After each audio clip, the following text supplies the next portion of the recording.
You're listening to the Better Relationships After Baby podcast, where I believe things can actually be better than ever after having kids. But it takes intentional conversation, personal growth, and community to get there. I'm Chelsea Skaggs, life and relationship coach, fellow mom and wife, and lover of taboo topics. I'm here to give you insight, practical tools, and conversations to help your relationships survive and thrive through the big changes of parenthood. Let's get into today's episode. I'm excited about this week's episode because we are talking about both human babies and our fur babies. And I have brought a guest, McKenna, to join us today because she knows way more about this topic than I do. But I have had a couple clients recently who are expecting and they have their fur babies at home. And there is conversation around one, like, how do I make the room in my heart because we love our fur babies and we're going to have to split some of our time and devotion and love. And two, how do we just do this safely so that we make sure baby is safe, so that we make sure our pets are prepared and, we kind of blend the family all together. So, McKenna, can you share a little bit about why you care about this topic and how it relates, to your life, both personally and professionally? I would love to. And I just want to say, Chelsea, thank you so much for having me today. I'm really excited. This is a topic that's near and dear to my heart. My name is McKenna Neal, and I am a certified veterinary technician here in Portland, Oregon. And I have a 10-month-old daughter, and we brought her home to a one-bedroom apartment with a 70-pound little American bully mix, who was our absolute first little fur baby for 2 years before we had her. And I think that it's just one of those things that the integration of a family can be really hard. It's beautiful and it's fun. And the more you can set yourself up for success, the easier it's going to be in a time when everybody's dealing with a little bit of extra emotions and extra responsibilities. So it's just something that I'm really, really passionate about. I do have a history. My work history is in the animal behavior world. So I've worked for a board certified animal behaviorist for nearly 8 years now. And I also work in the ER. So that's sort of my work background and history with animals. And then obviously, yeah, I'm a mom. Wonderful. Did you know before bringing home your baby that this was going to be something that needed prepared for? Like, were you seeing this education anywhere, or were you just tipped off because of your own personal life? I mean, I think, sometimes it comes to our mind, but it's definitely not in a lot of our, bringing home a baby kind of courses or preparation. Yes. Oh, so true. So I was, and I mean, obviously, the world I work in is kind of geared towards those conversations. We do have a lot of clients in my practice. When I'm working with the doctors, that they are kind of guiding them through some of these big life changes, whether that's bringing a kid home, whether that's moving, sort of talking about life transitions and how our pets fit into that. They need to be thought about during those big life transitions. We often overlook a lot of our pets because they're very resilient or they're very kind of accommodating to living with humans. But they can really get anxious when going through something as huge as bringing home a new life into their house that's going to disrupt their entire routine. Particularly for us, we started thinking about things like, oh, our dog sleeps in our bed with us. And what if I have the baby and I'm nursing in bed? And, he's a big dog. So we had to start thinking about these boundaries and how to keep everyone safe, like you said. And we certainly started in the realm of safety. And I'm a really big advocate for making sure that that prep work is done and that you have a safe environment. And then when you have the mental capacity and the space to do training and to do some of that, like what I call more fun things, you'll be able to do that, but you won't be setting yourself up for failure. You'll be setting yourself up for success. Yeah. Yeah. Okay. I love that. And I know we're going to get into a little bit of the training and the Yeah. behavior and all of that, but you mentioned uh the dog slept in your bed and was just used to that, and then you had to think about what this looked like with a baby. Are there any other examples you can remember from your own experience of, oh wow, now we're going to need to think about how this might change or how we might need to proactively make an adjustment? I loved that example. Yes, there's so many. We had to think a lot about not only our dog slept in our bed, but he was all over us on the couch. Every time we were like watching a movie, he was like, I'm in your lap. He would eat near us, like we didn't really think about baby in a high chair situation or, sort of where we eat, where he plays. We also had to really start thinking about the way that we walk him. We started thinking about the fact that there would now be a stroller involved. One of my bigger concerns, particularly when I was pregnant and I was thinking about some of these things that we could do ahead of time, was his sleep is going to be disrupted. Like, we know our sleep is going to be disrupted, but he didn't sign up for that. And Mhm. how do we make sure that he has his own safe space to go to where he's not going to be super upset by the baby crying or by, the disruption of getting up and down 100 million times a night to change diapers and do things like that. And so figuring out how to not only get him to understand why there's separation, but to enjoy that separation and feel safe and confident with that. Okay. Yes, that's so good. And just so many pieces of the puzzle to think about, with Yes. daily routine and just the feeling Hmm. of the home. So, what does that look like to get into some training before baby comes? Like training the pet. What did you have to think about, around your house to provide what your dog needed? And then I wonder if after that you could share if there's anything that would be different for our families that have cats, Oh, or yeah. I don't know what other indoor pets are really predominant. I'm like, maybe they have rabbits, I don't Mhm. know. So fun. Um, I think that the best piece of advice that I have for parents is that if we lived in a perfect world, A, everyone would have access to this information. And B, we would start this training like when we were thinking about getting pregnant, and that's just not the case for most people. And Sure. that's totally fine. And I think that when I'm sort of having these conversations, and the way that I thought about it was, what's the prep work you can do, even if it's minimal, Mhm. to set yourself up for success? And then do we have room to expand on that? Can we start thinking about some other things? So, you know, we start talking about gradual desensitization. A lot of people have access to YouTube, and YouTube is actually a great resource. You can put on a video of a baby crying while Oh. your dog is in a different room, and you can go give your dog treats, and you can start to desensitize them to some of these noises that they're going to hear in the home. I love the idea of having like a little baby doll that you can put Mhm. in, say, a little bassinet or a rocker, or something that the baby will be in.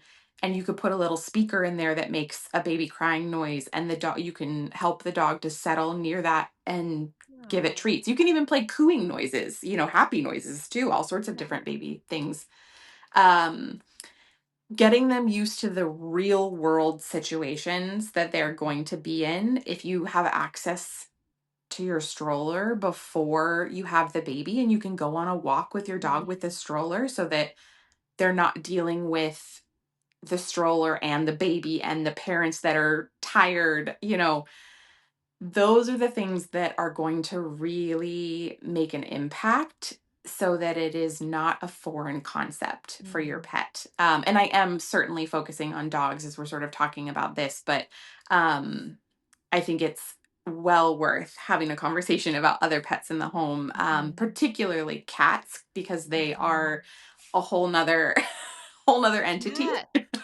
Yeah. Well, I mean, I'm curious about this because when we brought our second home, we had a cat, Mhm. and that cat would, like, I'm not kidding you, sleep on our face, Mhm. just loved to cozy up, had no personal boundaries. Yes. And I remember being really nervous about, what if the cat gets into the bassinet? What Mhm. if, it doesn't recognize a difference there? So I would love to hear more about preparing, cats as well. Yes.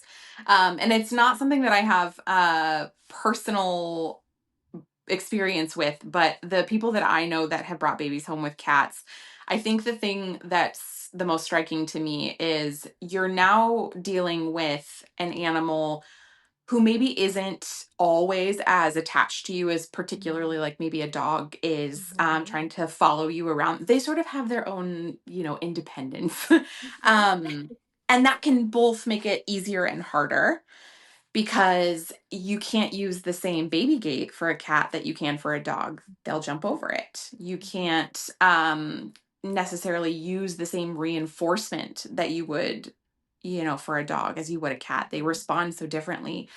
So I've seen a lot of clients that will either just always be monitoring, they'll always have interactions be with them directly, and then I've also seen clients who are a little bit more relaxed with their relationship and they know their cat and they are like, the cat might jump in the bassinet and I will make sure that I'm available to Mhm. like help that situation.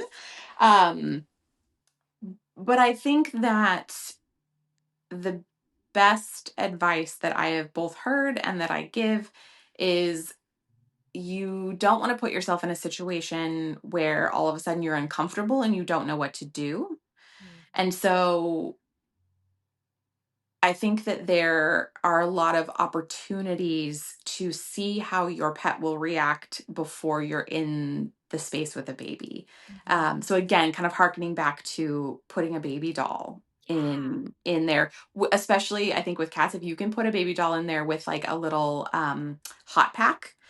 So that Okay. there's some warmth, because I think a lot of the times cats get into the bassinet because the baby is warm and they want Uh-huh. to snuggle in with that warmth. But then they get nervous because baby wiggles and cries and moves. So sort of the same kind of idea. You can start to desensitize your cat just as much. Mhm. If we were to start talking about other animals like bunnies and things like that, that's a whole different thing. And I would be curious to talk to the animal community about ways to kind of incorporate that. But I will say with other animals, you can create a little bit more space, Mhm. a little easier with like where their housing is and things like that. So that might be Yeah. kind of nice to do. Yeah, I actually really like that you use the word Hmm. desensitization. Hmm. Hmm. As Yeah. opposed, and I know that that's a word that is supporting the training, but that makes a lot of sense to me, just as far as how do I, make this stimulus not as alarming or Yeah. not something they're as curious about or, conjuring up so much of a reaction.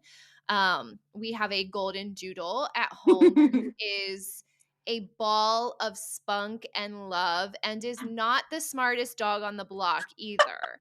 And so, I like honestly, now I'm just like racking my brain thinking like, "Oh, desensitizing certain things is actually such a great idea when it comes to the training aspect." Yeah. And I do want to preface I'm not a dog trainer. I live in that world. I know a lot of people and I have worked with my own dog. I also have a background helping train service dogs and search and Mhm. rescue dogs. And so that's sort of where I get my knowledge base and information. But I think as we talk about the training world, a lot of people know when they get a dog, oh, I need to do obedience training. I need to Right. do some of these basic things, which is so helpful. And doing that obedience training, that positive reinforcement training with your dog is going to set yourself up in a way that will make all of this work in training to have your baby come home much, much easier. Mhm. Something that we did in my home was what we call mat work. And so our dog has his own bath mat. And he knows that when he goes and he lays on that mat, he gets rewarded for doing it. And we trained him to do that when we were doing things with the baby. And so he gets to be near us, but Mhm. he's in his safe area. And he's also getting the positive reinforcement for being there. So Mhm. I think that being able to train your dog to have their own space, even when they're curious, even when they're having all of this stuff, when your dog can say, oh, I know if I go to this spot, I'm going to get rewarded. So I'm going to do that. That's amazing. Like, Yeah. that's going to just Hey. make everything a lot easier. Yeah. Okay, this is fascinating. Um, you had also mentioned when we talked about this episode, just like body language, Mhm. dog and baby body language. And I will say that is something that I have not really thought about, on like that non-human Yes. playing field. But what kinds of things, can people be looking for, or how do they get to know their dog, as far as, I guess, how they present themselves in Yeah. their little or not so little, excited wagging bodies? Great question. And it does depend on the dog, and people know their dogs, better Mhm. than I do. And so I do advocate for owners to get a basic understanding of what dog body language means and then incorporate that into the dog that they have in front of them. So a lot of these things that I'm going to highlight and talk about are pretty broad spectrum, and I think that someone might hear me say you want to look for signs of a stiff body, and they might be like, "Well, my dog is kind of stiff, but they're happy and they're not, Mhm. I'm not concerned." Oh, that's great. You know your dog. And Mhm. so as I kind of talk about these things, I like to sort of give the caveat that Yeah. they're generalized, but they are things that most dogs do. Dog body language is really subtle most of the time. We do think about that big wagging tail as, oh, my dog is happy, or their ears are all the way back, and so my dog is fearful or upset. But a lot of what they do is really in the nuance. And there are a lot of videos out there right now, particularly like out on TikTok and things like that, of dogs licking babies and how cute that is, and how Mhm. much we want that for our own dog and baby to be best friends and to just be, Calvin and Hobbes basically, all the time. And I do love that. And I think that for some people that is very appropriate. But more often than not, when a dog is licking, they're trying to communicate something. Sometimes that's happy and you taste like something good and I'm interested. But Mhm. sometimes them licking is them creating space, which sounds so weird, I know. But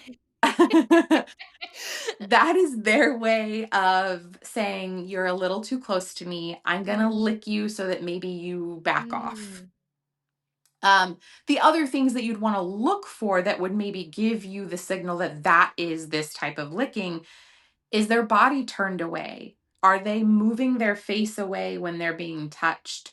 Mhm. Are they giving you what we call a whale eye, which is where you can see most of the white of their eye when they're kind of Mm. like looking away but looking at you at the same time? Um, do they have a stiff jaw?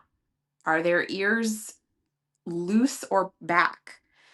So as you kind of go through their body and kind of do this, is their body nice and loose and wiggly, or are they kind of tense? Are they yawning? Yawning is another thing that a lot of people don't realize dogs do when they're stressed. So if your dog is not actively tired and they're yawning, that is Mm. often a sign that they are uncomfortable in a situation. Um, there are some fabulous resources that I would be more than happy to send you Ooh, on okay. videos that kind of go through ways to look at your dog's body language, both when they're laying down and when they're standing up. Mm. So if you want to put those on your website, so that people can watch those, I think it's the more information, the better. And it's easier to have a visual than to talk Yeah. about this stuff. Yeah. Okay. I'll pop those in the show notes when you send it because I think that that is very helpful. As you were talking, I have to ask: have you Mhm. watched the movie The Bad Guys? I have not.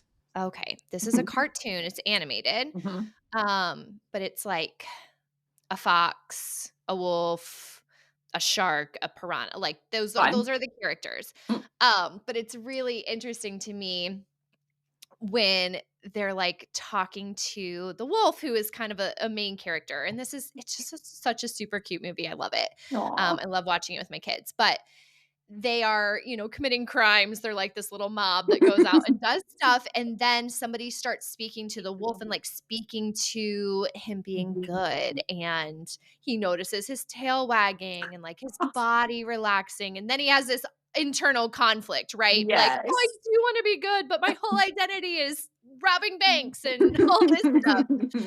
But as you were talking, I was like, "Oh, that's interesting." Like, that Oh, really stuck out to me in the movie when they were identifying some of their, I guess, body language. that is so sweet. Oh, I will have to watch that. Yeah, I think oftentimes, and I'll touch on this, in a little bit, but my own experience with bringing home a baby and a dog and being somebody in the animal industry is it's really hard. And it's Sure. hard to keep your composure when your dog barks and wakes the baby up, and it's hard Mhm. to keep your composure when the dog rushes up to the baby and starts licking them and sniffing them. And I think the more we recognize the signals our dogs and pets are giving us and can respond to those proactively and can have some empathy for how difficult it is for them to do all of this when they're trying to make Yeah. us happy too, it makes it a little easier in those moments, to remember, oh, that's a very normal dog behavior. And how can I Yeah. help them understand that I don't want that to happen right now? Right. Okay. Okay. So that feels like a great segue into just talking about like dividing your affection and dividing your care. Um, I think I would love to hear more about, first of all, just, dividing that affection Mhm. between animal and baby. And then even how that impacts the relationship. I know for some people, it's like in those early days, dad becomes the primary caretaker of dog, Yes. and that becomes their role. I mean, everyone's going to do that differently, but how have you seen that, or what tips do you have about just dividing affection, especially if it's your first baby and you have just been fur parents? People identify hard with being a dog mom, a dog dad. Like that's a big part of people's lives. And now you're bringing in this human that like needs you even more, but you don't want to desert the animal and, like, make Yeah. them feel like the inconvenience. Yes. Yes. Absolutely. It was something I was not prepared for. Mm. In doing all of this training with my dog while I was pregnant and doing all these, I thought I had thought of everything. I Yeah. I really did. And then I was sort of blown away by how much of my attention needed to be on my baby and Mhm. how little capacity I had for genuinely anything else. And so, a lot of these decisions we made in the moment. I certainly wish we would have maybe had some conversations ahead of time about sort of this idea of our relationship expectations, Mhm. particularly as that incorporates our dog and sort of all of the things. And the thing I tell everyone and the thing that helped me was delegate, delegate, delegate. Yeah. And I am incredibly lucky that my husband was willing to take the dog on full time. And I mean, genuinely, all the walks, he fed him, twice a day. He made sure that the dog was getting his anti anxiety medication. Mhm. Um, he really took that role on and allowed me to feel less stressed about taking care of one more thing because I wasn't able to do that. Yeah. And the thing that I wasn't expecting was how my personal relationship with my dog would change. I adopted our dog Potato when I was in school, and he came through my school program to be neutered, and I went into the kennel to take care of him, and I was obsessed. And I called my husband and I said, we're done. We have a dog. We didn't want a dog. We lived in this tiny little apartment. He was a big boy. Like, none of this was how it was supposed to be. And Yeah. he sucked me in, and he was the best thing ever. And he is still the sweetest dog. And I think when we brought my daughter home and my whole world shifted, and I became a primary sole caregiver for, this little human, and it took all of my energy, and I wasn't sleeping, and I wasn't doing all of this, and all of a sudden my capacity for having joy in my relationship with my dog was almost non-existent. Yeah. I could barely look at him because he was just another thing I had to take care of. And it took me a while to figure out, do I hate my dog now?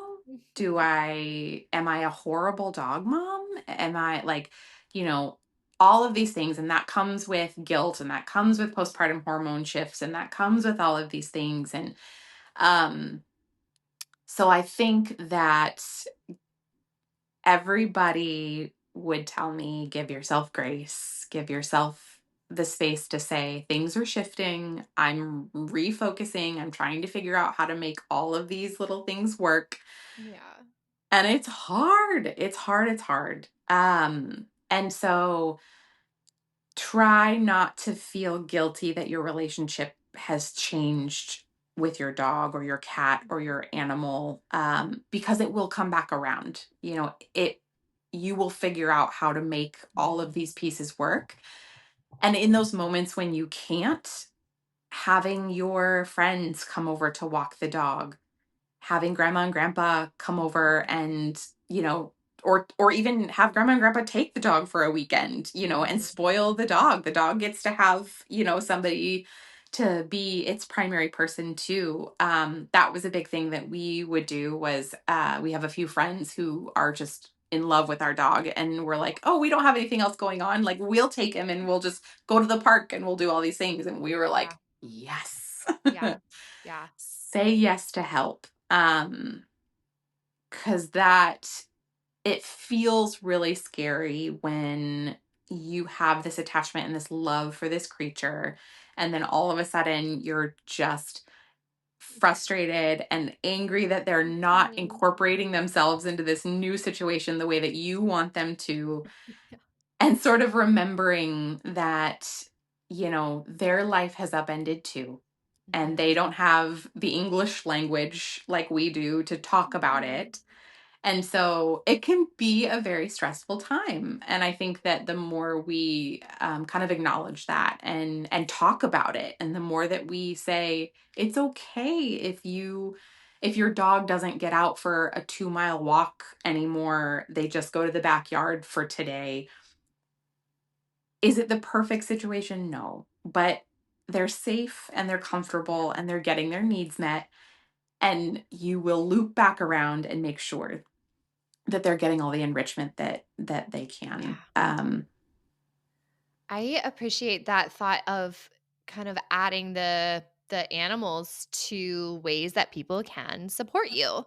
One of Yes. my biggest like tips and things that I will drive home is that in the midst of baby crying and for some of us, like boobs leaking and house is a mess and there's dishes everywhere.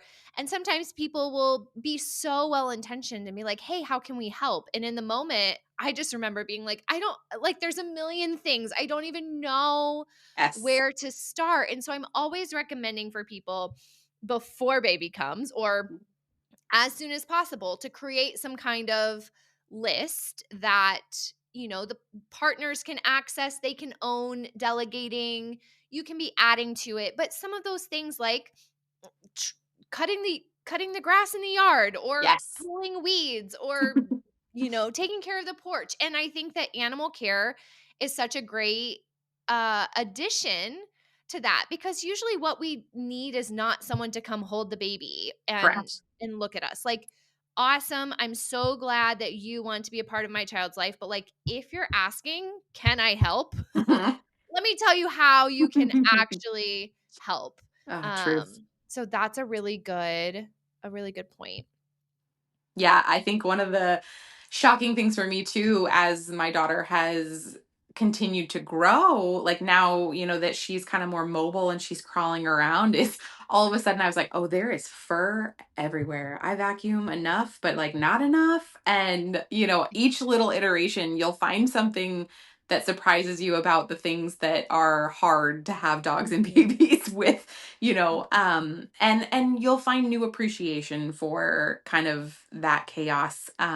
It used to drive me nuts that she would like pick a hair up and put it in her mouth, and now I'm like, well, you live with a dog, and science tells us that babies that live with dogs have less allergies, so I'm gonna rely on that. Oh, okay. Is there any other, I've never heard that nugget before, but I do not doubt Yes. it.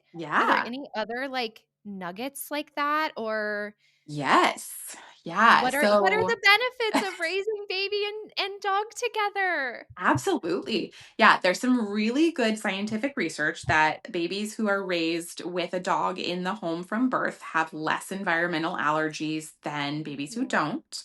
okay. Um, there's also some really great scientific research about children that are raised with animals in the home. So this can be any animal, and the way that they interact with other kids. They Mhm, tend to show more empathy, they mhm. tend to interact in a way that is a bit more of a give and take. Oftentimes, children in the home will start sharing their toys with dogs before they start sharing their toys with kids. Yeah, That is a whole thing that you need to train for and make sure that it's a safe environment, because there are certainly some dogs who are not willing to share. And I think that, sure. we need to respect that. Um, but they learn how to read dog body language before most adult humans do. Mhm. So, usually, kids that are raised with dogs have a really keen understanding of animals out, and about. They won't rush up to a dog that they don't know. I think they get a little bit more of that training in the home. Wow. Okay, that is so fun. You have taught us a lot, and I really appreciate it. I think this is going to be really helpful for people who are worried about this transition Yeah. or are coming up on that. Um, is there anything that you would say to someone? I'm always wanting to bring this back to the relationship. Like tips on working with your partner in this particular area. I love that. And I think just like going to your baby classes, this can be something that couples can do together when you're pregnant. Like you can Mhm. go seek out a dog trainer or resources, or there are free online courses that you can watch together. Yeah. And you can have conversations about the way that you want to approach this in your home with your animals. How do you want to set up baby gates in the home? Mm, How do you want to delegate care? Um, I think for first time families, maybe even just having that conversation of what if. So yeah. I think I might have the capacity to have this relationship or to do this, but if that changes, are you able to step in? or are we able to pull in family or friends to help us? Having those resources laid out so that both you Yep. and your partner know what they are is gonna just change everything. It's gonna be so helpful. Particularly if things devolve at all, having the knowledge of where you can turn, whether that's a trusted dog trainer, whether that's your veterinarian, whether that's a veterinary behaviorist, kind of knowing if I get into a pickle, Mhm. where do I go? And not having to really do the hard research in that moment when you're Yes. scared and you're nervous. Yes. Oh my gosh. That's it. And I know a lot of people have started to make, postpartum plans and Yeah. knowing who do I call if I need help with lactation, if I need help Yes. with my pelvic floor, if I'm needing help with mental health. And this is another thing is you may or may not need to tap into a professional resource at that time, but knowing this is who I would call and this is the number and I don't have to sit up during my 2 a.m. Yes. feeding, hyperventilating over trying to figure this out. That is the key. It We is. cannot prepare for all the transitions, but the more we equip ourselves and have those resources available if we need them, the less stress and arguments and, inner turmoil I think Mhm. we experience in the moment. Yes, exactly. I kind of break those into like you've got your immediate actions and then you've got your long-term strategies that are really Mhm. going to subsist over the entire time that you are kind of working through this, Yeah. and knowing how to access those, and what to do. It's just the way to go. Yeah. Okay. As we wrap up, I just want to ask, like, what is your favorite moment you've experienced with your daughter and your dog? Yes. Oh, that makes me so excited to talk about because it has only gotten better and better. In the beginning, I think we were very much rewarding our dog for disengaging and being like going into a different room, and that was exciting. But now that she is eating solid food, he is obsessed with her. Um, and actually, just yesterday, we were sitting on the floor, all of us, and he laid down next to her and he tried to put his head in her lap, and he was so gentle about it, and he was just kind of like, I just want to be near you. And she's all over him, she wants to use him to crawl and pull up on, and so I'm Yes. really sitting there with her trying to talk her through and work through like gentle petting and things like that. But Mm. seeing him kind of start to be able to engage with her as she's gotten Oh bigger my gosh. warms my heart. Oh my gosh. Okay. I feel like we need a potato fan club. Yes. Oh my goodness. He's the best. Yeah, I just it's so, and it's fun also. I really enjoy it. She will clock any dog when we're out on a walk. She Yeah. loves looking at other dogs, Mhm. and we talk about like dogs say woof woof, and she just gets so excited. And so seeing her relationship and how she associates our dog with other dogs and things like that. Oh, Yeah. it's so much fun. Oh my gosh. That's so sweet. Well, thank you so much for joining me and Thank you, letting me Chelsea. pick your brain, Yes. and share this. I'm really excited for people to have a resource as they are thinking about this integration, and it's a big one. Absolutely. It's a big one, and it's one that I hope that more people can think about. And I love that you talked about putting it on a postpartum plan because that is just wonderful. And I'm happy that I could share some resources, and it's something I love talking about. Mm. If you enjoyed this episode, I would be so grateful if you take a minute to help spread the word. As a small business owner, shares and reviews go a long way. So, share this episode with a friend, share it on your social media, and please leave a review if you haven't done so. This helps these messages get to more mamas, and you guys, that's how we change the world.